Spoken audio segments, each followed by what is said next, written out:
സദാശിവസമാരംഭാം ശങ്കരാചാര്യമധ്യമാം അസ്മദാചാര്യപര്യന്താം വന്ദേ ഗുരുപരമ്പരാം. ശങ്കരാചാര്യ സ്വാമികൾ നമുക്ക് ഒരുപാട് മഹനീയമായ ഗ്രന്ഥങ്ങളെയും ഉപദേശങ്ങളെയും തന്ന വ്യക്തിയാണ്. ആചാര്യനാണ്, ഗുരുനാഥനാണ്.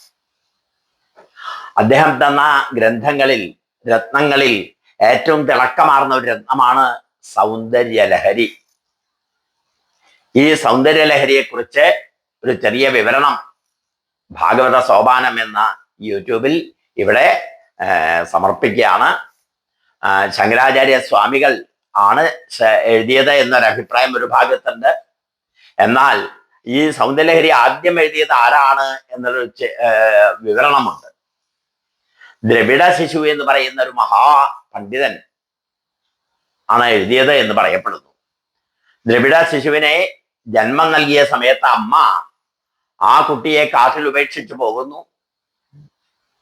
ആ കാട്ടിൽ ഉപേക്ഷിച്ചു പോയ സമയത്ത് ആ ജഗജ്ജനനി, ആ ആദിപരാശക്തി തന്നെ കാട്ടിലേക്ക് വന്നുകൊണ്ട് ആ കുട്ടിയെ കയ്യിലെടുത്തുകൊണ്ട് മുലപ്പാൽ, സാരസ്വതം എന്നറിയപ്പെടുന്ന അമ്മയുടെ ആ മുലപ്പാൽ അങ്ങോട്ട് പാനം ചെയ്യിക്കുന്നു. ദ്രവിഡ ശിശു ആ സാരസ്വതം പാനം ചെയ്തപ്പോൾ അതിബുദ്ധിമാനായി തീർന്നു, പണ്ഡിതനായി തീർന്നു. വ്യാകരണവും സംസ്കൃതവും ഒക്കെ നന്നായി പഠിച്ച നല്ല ഒരു പണ്ഡിതനായി തീർന്നു. അങ്ങനെ അദ്ദേഹം എന്ത് ചെയ്തു? നേരെ കൈലാസത്തിൽ ചെന്നു. തൻ്റെ അച്ഛനും അമ്മയുമായി തീർന്ന ആ മഹാദേവനെയും പാർവതിയെയും വർണ്ണിച്ചുകൊണ്ട് 100 ശ്ലോകങ്ങൾ ഉൾക്കൊള്ളുന്ന സൗന്ദര്യലഹരി എന്ന് പറയുന്ന ആ ഗ്രന്ഥങ്ങൾ നിർമ്മിച്ച് അത് മഹാദേവനും പാർവതിക്കും വേണ്ടി മാത്രം വായിക്കാൻ വേണ്ടി ആ കൈലാസത്തിലെ ചുമരുകളിൽ അങ്ങനെ എഴുതിയിട്ടു. എന്നിട്ടൊരു നിർദ്ദേശം വെച്ചു, ഇത് മറ്റാരും വായിച്ചുകൂടാ എന്ന്. അങ്ങനെ ഇരിക്കുമ്പോഴാണ് നമ്മുടെ സമാരാധ്യനായ ശങ്കരാചാര്യ സ്വാമികൾ കൈലാസത്തിലെത്തുന്നു.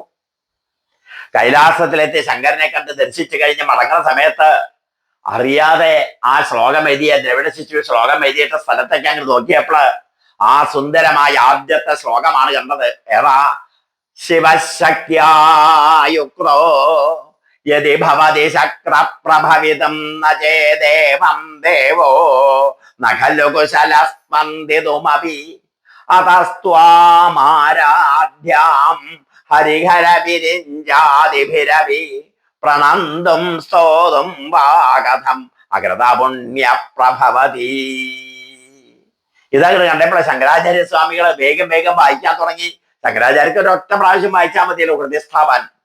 ഇത് കണ്ട് നന്ദികേശ്വരന് മനസ്സിലായി ഇത് വായിച്ചു കൊണ്ടുപോകണം, പഠിച്ചു കൊണ്ടുപോകണമെന്ന്. വേഗം ഓടിച്ചെന്ന് മഹാദേവനോട് നന്ദികേശ്വരൻ പറഞ്ഞു, ഇതാ ശങ്കരാചാര്യ സ്വാമികള് സൗന്ദര്യലഹരിയിലെ ശ്ലോകങ്ങൾ മുഴുവൻ കാണാപ്പാഠം പഠിക്കുകയാണ്. എന്താ? അപ്പൊ ശങ്കരൻ പറഞ്ഞു, എനിക്ക് ശങ്കരനോട് വായിക്കരുത് എന്ന് പറയാൻ പറ്റില്ല. അതുകൊണ്ട് നന്ദികേശ്വര, നീ ഒരു കാര്യം ചെയ്തോ, 100ാമത്തെ ശ്ലോകം തൊട്ടിട്ട് മാച്ചു തുടങ്ങിക്കോ എന്ന് പറഞ്ഞു. ശങ്കരാചാര്യ സ്വാമികള് 1 തൊട്ട് 41 വരെയുള്ള ശ്ലോകം വായിച്ച് ബൈഹാർട്ടാക്കിയപ്പോഴേക്കും ആ 100 മുതൽ 42 വരെയുള്ള ശ്ലോകങ്ങൾ നന്ദികേശ്വരൻ മാച്ചു കളഞ്ഞു. അങ്ങനെ 41 ശ്ലോകം കൊണ്ട് താഴേക്ക് ശങ്കരാചാര്യ സ്വാമികൾ ചെയ്തത് 42 മുതൽ 100 വരെയുള്ള ശ്ലോകങ്ങളെ സ്വയം എഴുതിയാൽ ചേർത്തു. അങ്ങനെ സൗന്ദര്യലഹരിയിൽ 2 പാർട്ടായിട്ട് തിരിയും.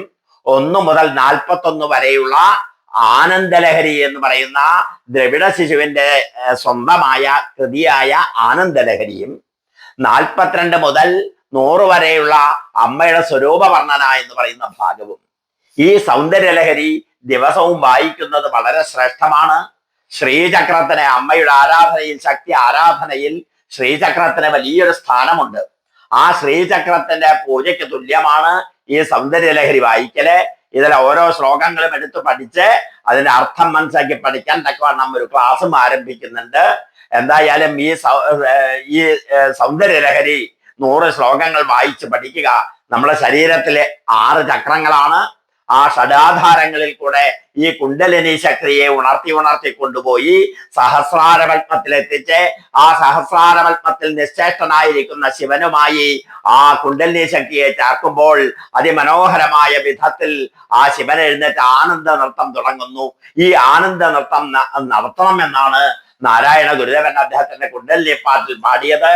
ആടുപാമ്പേ പുനം തേടു പാമ്പേ അരുളാനന്ദ കൂത്തു കണ്ടാടു പാമ്പേ. ആ പാമ്പിനെ നമ്മളെ ഈ സൗന്ദര്യലഹരിയൊക്കെ പഠിച്ച് നമ്മൾ നാഗാരാധനയൊക്കെ ചെയ്ത് അങ്ങനെ ഇരിക്കുമ്പോ കാണാം ഉള്ളിലുള്ള കുണ്ടലിനി ശക്തി ഇങ്ങനെ ഉണർന്നുന്നത്. കാലത്ത് എഴുന്നേറ്റ് ആ അഷ്ടാംഗ യോഗം ചെയ്ത് ആ ധ്യാനത്തിലിരുന്ന് സമാധിയിലെത്തിയിട്ട് അവിടെ ഇരിക്കുമ്പോ ഠേ എന്ന് പറയുന്ന ശബ്ദം കേൾക്കുകയും അതിൽ കൂടെ കുണ്ടലിനി ശക്തി ഓരോ ചക്രങ്ങളെയും ഭേദിച്ചുകൊണ്ട് മുകളിലേക്ക് എത്തുന്നതൊക്കെ സൗന്ദര്യലഹരിയിൽ കൃത്യമായി പഠിപ്പിച്ചിട്ടുണ്ട്. അതിലെ ശ്രീചക്രത്തിനെ കുറിച്ച് വിസ്തരിച്ച് പറയുന്നുണ്ട്, നാഗ ആരാധനകളെ കുറിച്ച് പറയുന്നുണ്ട്. ഇതൊക്കെ പഠിക്കാൻ ഈ സൗന്ദര്യലഹരി നമുക്ക് ശക്തി പകരം. ഈ സൗന്ദര്യലഹരിയിലെ ശ്ലോകങ്ങൾ അർത്ഥസഹിതം വ്യാഖ്യാന സഹിതം ഓരോന്നായി ഞങ്ങൾ സമർപ്പിക്കും ഓരോ ദിവസമായിട്ട്. അത് ആസ്വദിക്കാനും അത് പഠിച്ചെടുക്കാനും എന്നിട്ട് ജീവിതത്തിൽ ഈ നാഗാരാധനയിൽ കൂടെയും കുണ്ടലിനി ശക്തി ഉണർത്തിയിട്ടും ജീവിതം സ്വസ്ഥമാക്കാൻ പ്രയത്നിക്കണം എന്ന് പ്രത്യേകം അഭ്യർത്ഥിക്കുന്നു എല്ലാ ഭക്തജനങ്ങളോടും.